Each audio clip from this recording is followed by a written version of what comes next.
Alright, so we're back, and I've been reading this article that Terry did, or interview, and in this part of the magazine we have another picture of Terry. I don't remember what that's from, but I think it's from an episode where they were doing something with, was it the Holosuite? Or what was that thing called? The holodeck or something like that. Or doing a play or something. I don't remember. Alright, and this other picture is of the space station stuff. Alright, so I left off at here. In the years between Paper Dolls and Deep Space Nine, Farrell had guest starring stints on such popular TV shows as Quantum Leap, The Cosby Show, and Family Ties, and roles in such features as the Rodney Dangerfield comedy Back to School. The year prior to the start of Deep Space Nine was a busy one for Farrell. 6 months after doing a failed pilot for a comedy series, she got the lead role in Hellraiser 3, and then 6 months before Deep Space Nine she did a pilot for an American adaptation of Red Dwarf. It was kind of an ironic thing, all the sci-fi stuff that came my way that summer, recalls Farrell. Because I went for Babylon 5 too, but they offered me next to nothing to play the psychic, and I was like, man, you're not going to even help me pay my rent. She laughs. So then a month later, Deep Space Nine came up and I got it. And I was like, oh, I'm so glad I didn't say yes to Babylon 5. The last thing Farrell had expected in the summer of 1992 was to get a role on US TV show Deep Space Nine.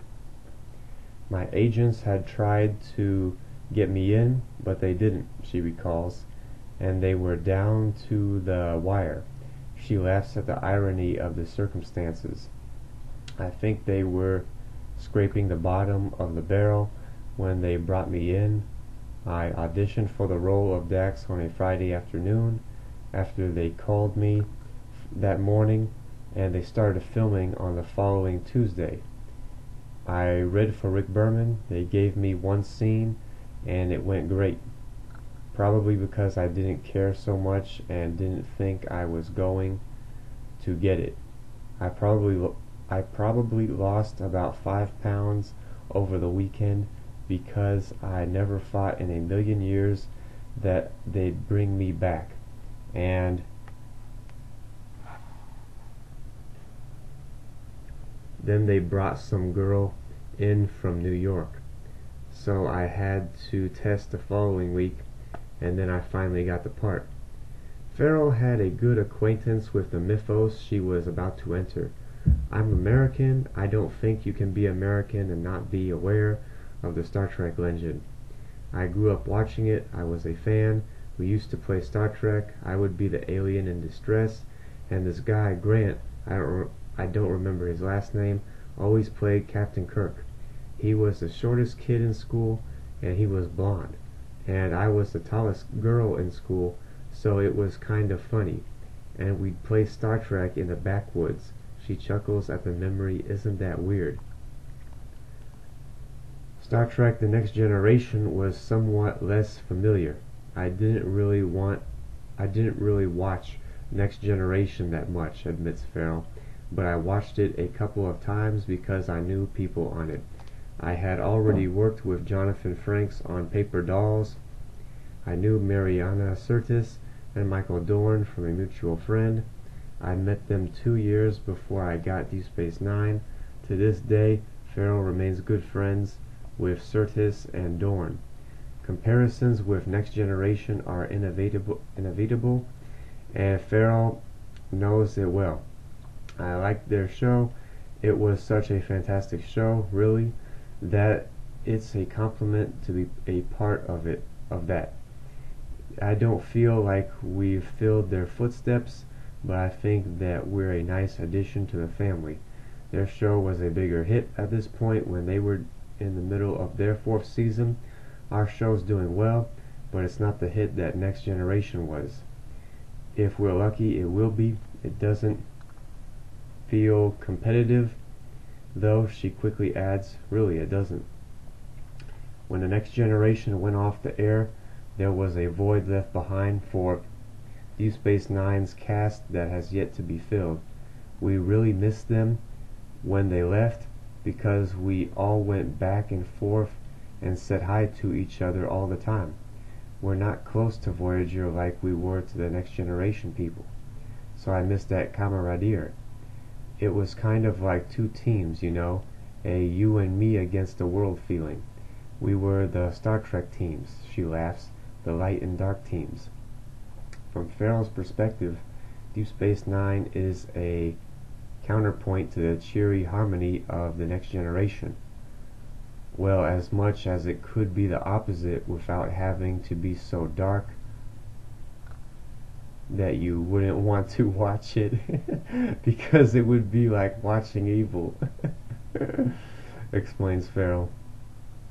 If people want to watch everything be perfect all the time, you wouldn't want to watch our show.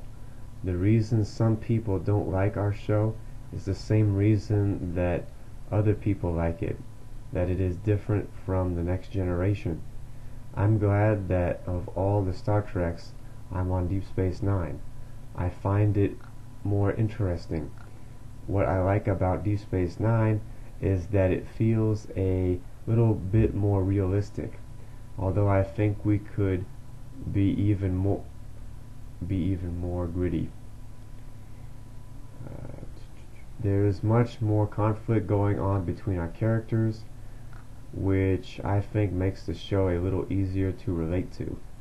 Not bad, horrible conflict, but just the normal human nature. You don't have to like everybody kind of thing. Farrell enjoys doing her own stunts when she can. That's actually fun to do, and you can get your aggression out.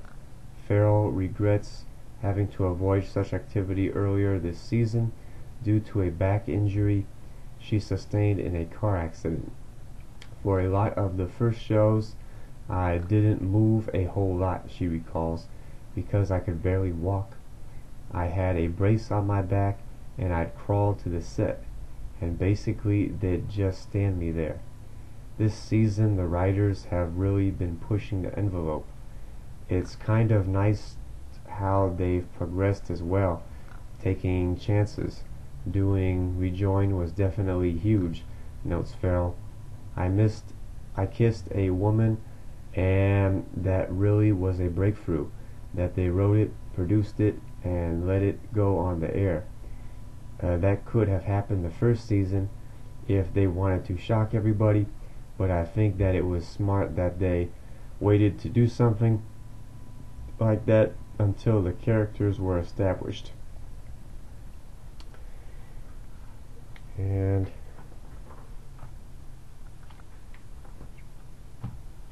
oh, here's the other part of that picture stuff.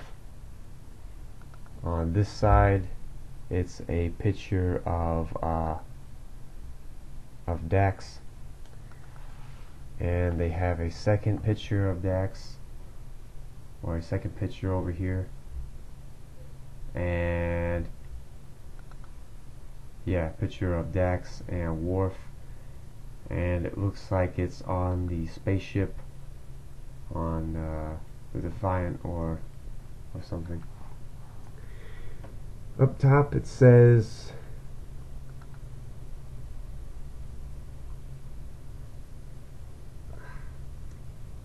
Here we go. Lieutenant Commander Jadzia Dax, seated Terry Farrell. Commander Benjamin Sisko, left Avery Brooks and Dr. Julian Bashir, sitting El Fadil. Left, the former elite model made a fetching appearance in this year's momentous season opener, The Way of the Warrior.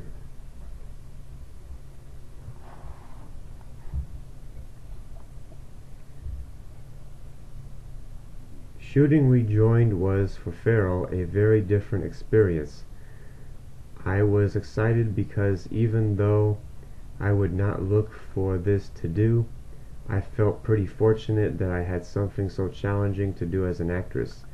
And to flirt with a woman is certainly, I'm not attracted to women, so it was very difficult for me to do. I had a lot of homework on it. I had to do a lot of homework on it and think about how I felt about it emotionally to try and give justice to the story. They could have told the story in a number of ways. They happened to choose to do it with another woman.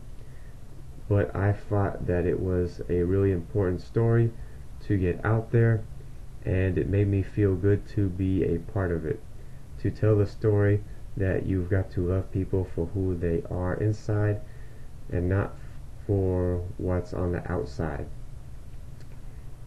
At least that's what I said to motivate myself through it, so that the kiss didn't seem like some huge big deal, but it seemed like it was just natural and part of the story, and it would be odd if we hadn't kissed.